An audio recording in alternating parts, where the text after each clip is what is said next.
राज्यों के हुए चुनाव में 7 विधानसभा सीट के जो नतीजे आए हैं सर उपचुनाव में, कहीं ना कहीं लग रही है कि भाजपा बैकफुट पर गई है। क्या कुछ करना चाहेंगे?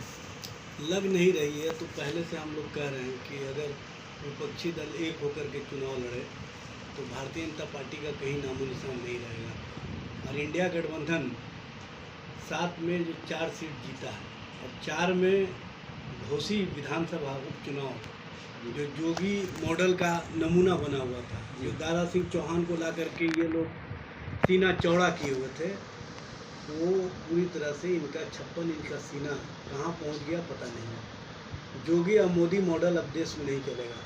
अब देश में चलेगा तो इंडिया का सोच चलेगा, इंडिया के लोगों की जो बात है वो चलेगी और जो इंडिया के लोगों की चाहत है वो चलेगी। और सबसे बड़ी बात यह है कि हमने जो गठबंधन बनाया है ये मुद्दों के आधार पर बनाया है और मुद्दों को लोग पूरी तरह से स्वीकार कर चुके हैं। आज भारतीय जनता पार्टी और नरेंद्र मोदी के प्रति जो अविश्वास दिख रहा है, जो उनके प्रति लोगों का कहीं ना कहीं जो दुराव दिख रहा है, जो उनके प्रति कहीं भी स्थिति अब ऐसी नहीं है कि भारतीय जनता पार्टी या भारतीय जनता पार्टी के लोग ये कह सके कि जिस तरह से जो उपचुनाव का भी नतीजे निकल के सामने आए हैं उससे हालांकि भारतीय जनता पार्टी का सीधा कहना है कि हमारी जीत हुई है। 3 सीट उनको मिले हैं लेकिन फिर भी कह रहे हैं कि हमारी जीत हुई है। भाई भारतीय जनता पार्टी किस मुंह से कह रही है जीत हुई है? भारतीय जनता पार्टी जो घोसी का उपचुनाव हारी, जो झारखंड का उपचुनाव हारी, जो पश्चिम बंगाल का उपचुनाव हारी, जो केरल का उपचुनाव हारी, ये तो स्पष्ट संकेत है ना कि भारतीय जनता पार्टी के खिलाफ 4 राज्यों में किस तरह का एंटी इनकम्बेंसी है, किस तरह से लोग अब भारतीय जनता पार्टी या भारतीय जनता पार्टी। सर उपचुनाव जो कि 6 राज्यों के 7 विधानसभा सीट पर उपचुनाव हुए हैं और उसके जो नतीजे सामने निकल के आए हैं, क्या लग रहा है सर भारतीय जनता पार्टी का प्रदर्शन जो था कैसे देखते हैं? देखिए, उपचुनाव विधानसभा का देश में कुल 7 सीटों पर था और भारतीय जनता पार्टी ने 50% से एबव जीत हासिल किया है। यानी 3 सीटों पर, उत्तराखंड में और वहाँ मणिपुर में 2, यानी 3 सीटों पर हम विजयी गए हैं। और जहाँ तक भारतीय जनता पार्टी का सवाल है, भारतीय जनता पार्टी 2024 के लोकसभा चुनाव में हम पूरी मेहनत और ताकत के साथ काम कर रहे हैं। सबका साथ, सबका विकास, सबका विश्वास, सबका प्रयास, जो पार्टी का थीम है उस पर हम लोग काम कर रहे हैं। और लोकसभा चुनाव में नज़र सामने है, ये तो उपचुनाव था विधानसभा का, लोकसभा चुनाव में बिहार से 40 और देश में 400 पार कर।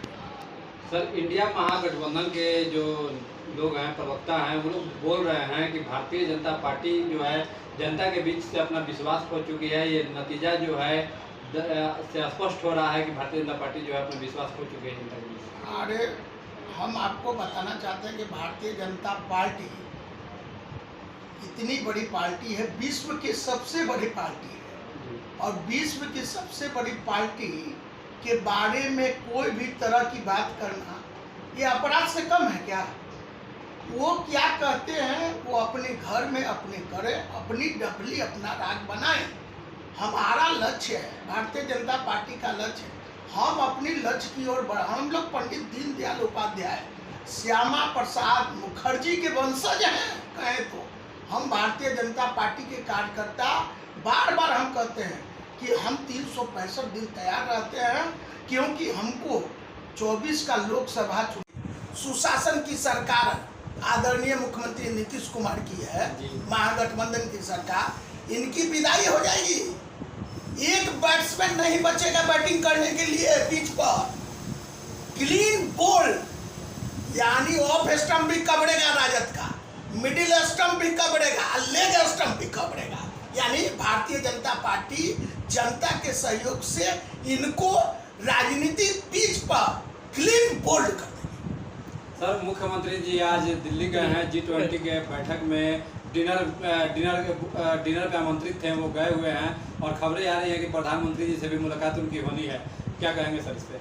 अगर महामहिम राष्ट्रपति कार्यालय से निमंत्रण मिला, इतना बड़ा G20 का कार्यक्रम है, हमारे मुख्यमंत्री बिहार के नीतीश कुमार जी संवैधानिक